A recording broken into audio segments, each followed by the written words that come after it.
Hare Krishna, we continue reading from teachings of Queen Kunti. We are on prayer 18, liberation from ignorance and suffering. This is from Srimad Bhagavatam, Canto 1, Chapter 8, Text 35. And yet others say that you appear to rejuvenate the devotional service of hearing, remembering, worshipping, and so on, in order that the conditioned souls suffering from material pangs might take advantage and gain liberation. So we have been reading the purport by His Divine Grace A.C. Bhaktivedanta Swami Srila Prabhupada, and we will continue to read it.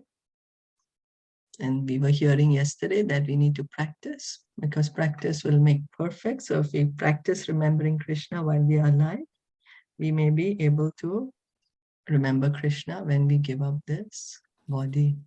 Sorry, this is the 18th one, right? 18th, that's right. Yeah, Ante Narayana Smriti. That's what we read yesterday. So we'll continue reading. In this material world, one must suffer from material miseries. But rascals do not care to understand this, for they are absorbed in ignorance. A smuggler may go on with his work, even though he knows that he'll be arrested and punished.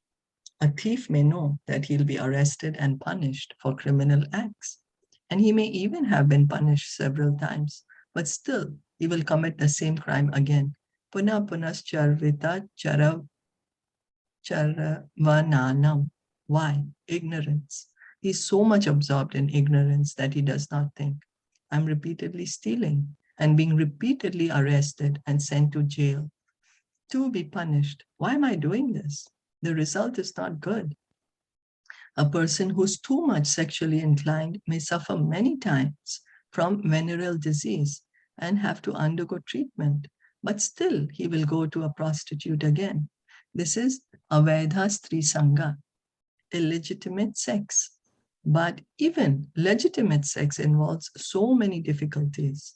After sex, a woman becomes pregnant and has to suffer for 10 months.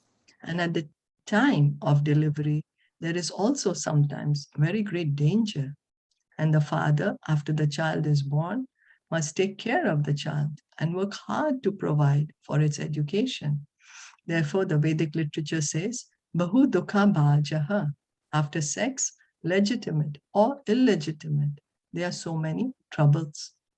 Trapyanti neha kripa naha. But one who is an ignorant rascal will not be satisfied. Instead, he will do the same things again and again. Puna punas charvita chara vananam. This is called bhavarog, the disease of material existence. Disease of material existence. Bhagavatam, Canto 7, Chapter 9, Text 45. Yan maitu nadi gramedi sukham hitucham. Kandu yanena karayor iva dukkha dukkham. So Prabhupada is saying, why do we continue to indulge in sinful activities? Because of our ignorance. We get punished, yet we are not able to stop ourselves. We are in ignorance. The desires are so much. The desires are so much. No, I'm enjoying like this. No, I need to do like this because I'm enjoying it. We are not able to realize that instead of enjoying, we are suffering. You know, chewing the chewed. Prahlad Maharaj says, we continue to chew the chewed. The camel is eating the thorn, thinking, oh, it's so good, but not realizing, oh, what he's tasting, what he's saying is good is his own blood. So what we are acting this is because of our ignorance. We have the material disease, Bhava Roga. In the Vedic civilization, therefore, small boys are trained to remain brahmachari, celibate, and not involve themselves in the troubles of sex. But if one is unable to remain brahmachari, he is allowed to marry. After being trained in the beginning as a brahmachari, he will not stay for many years in family life, but very soon become vanaprastha, retired, and then accept sannyas, the renounced order of life. So that's the reason brahmacharya was so important in the earlier Vedic civilization. In Vedic times, the young boys would be trained in this brahmachari ashram, so that if later they want to get married, sure, they would, but then they would also progress on to vanaprastha and sannyas, understanding the real goal of human life. In this material world, everyone is suffering. The birds, the beasts, the trees, the animals, the plants, and even Brahma and Indra. Indra is also not safe. He's always in anxiety about competitors who may come. Tat sadhu manye Surya Varyate Hinam Sada Samudvigna Diyam Asad Grahat. Bhagavatam Canto 7, Chapter 5, Text 5. That everyone is suffering. Everyone.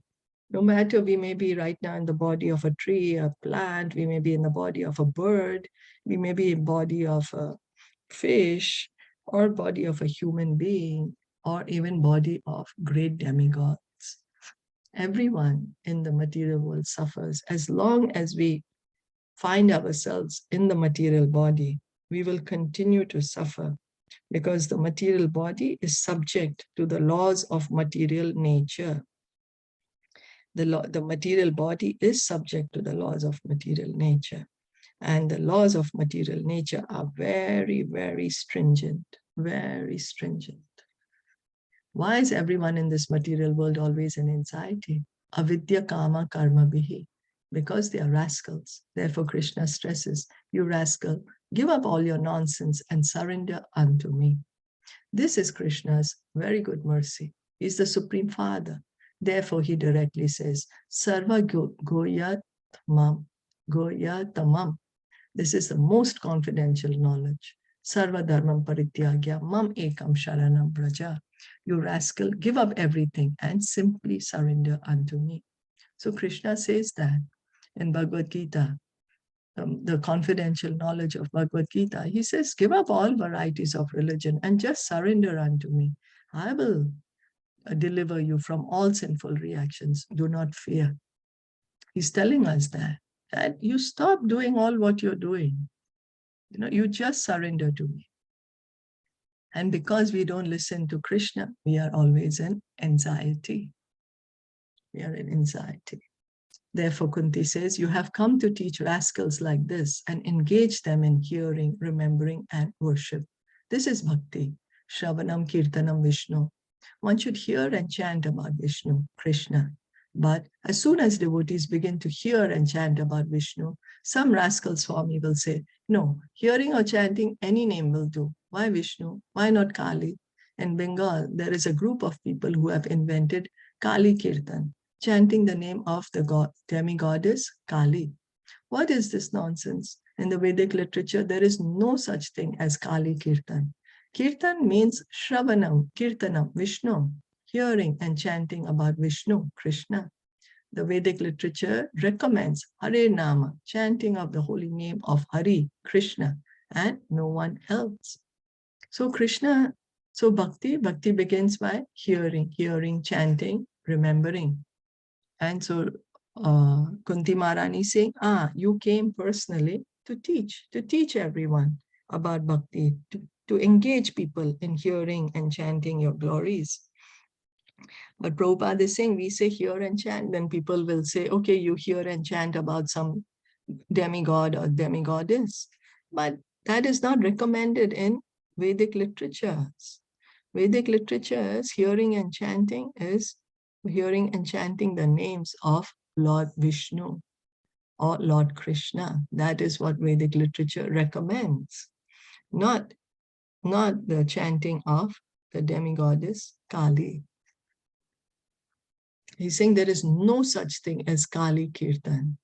Like I had heard somewhere, there is no such thing as Santoshi Mata prayers in the Vedic literature, because that was quite popular for some time after a movie came out. But it seems that is not mentioned anywhere in the Vedic literature. So we should be careful of what we are hearing and what we are following. This Shravanam, Kirtanam, hearing and chanting was described very nicely by Sukadev Goswami in the second canto of Srimad Bhagavatam, Canto 2, Chapter 4, Text 15. He said, Yad Kirtanam, Yad Smaranam, Yad Ikshanam, Yad Vandanam, Yad Shravanam, Yad Arhanam, lokasya sadyo vidunoti kalmasham tasmai subhadra shavase namo namaha. Before speaking Srimad Bhagavatam, Sukadev Goswami offered his obeisances to Krishna with this verse. He said, I offer my obeisances unto him, for simply hearing of him is Subhadra, auspicious. So Sukadev Goswami is offering these prayers to Krishna before he starts speaking the Srimad Bhagavatam to Parikshit Maharaj. And he's saying, I offer my obeisances to Krishna.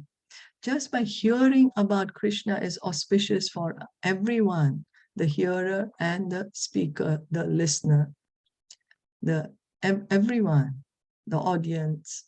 The entire Bhagavatam is glorification of Krishna, and this is glorification by Sukadev Goswami.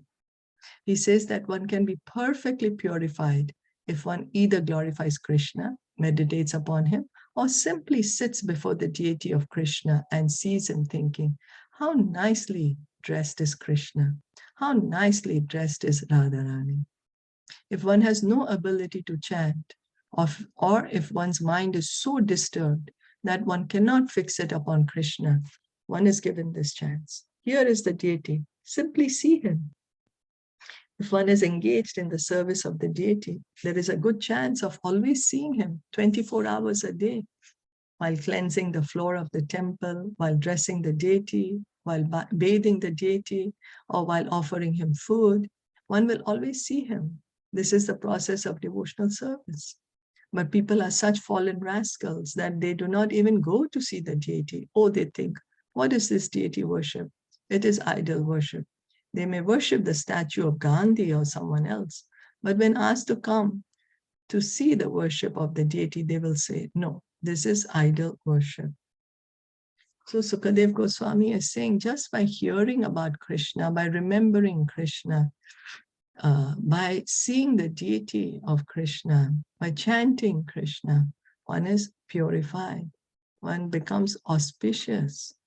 Because Krishna, he is the origin of everything. He's completely pure, and he's making himself available to us. He's making himself available to us in his deity form. He's making himself available to us, allowing us to hear about his pastimes, his leelas, by allowing us to chant his name. And this is how we are associating with Krishna. And in turn, what's happening? We are getting purified. We are getting purified. If we are dirty, we have to bathe ourselves with water. So now our consciousness, from our pure Krishna consciousness, it has become muddy.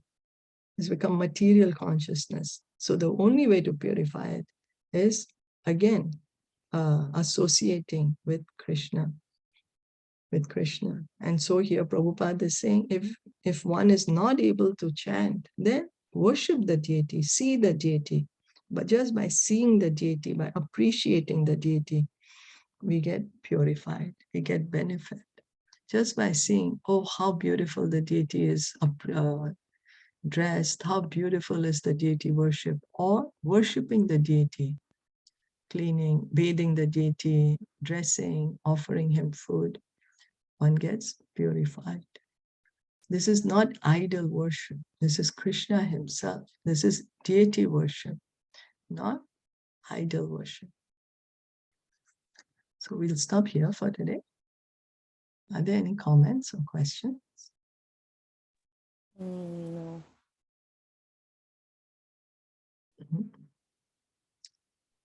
All clear. Stop. Yeah. Yeah. Okay. Thank you so much for listening and enjoying it. Kunti Maharani ki jai, Shila Prabhupada ki jai, Gaur Bhakta Vrinda ki jai, Hare Krishna.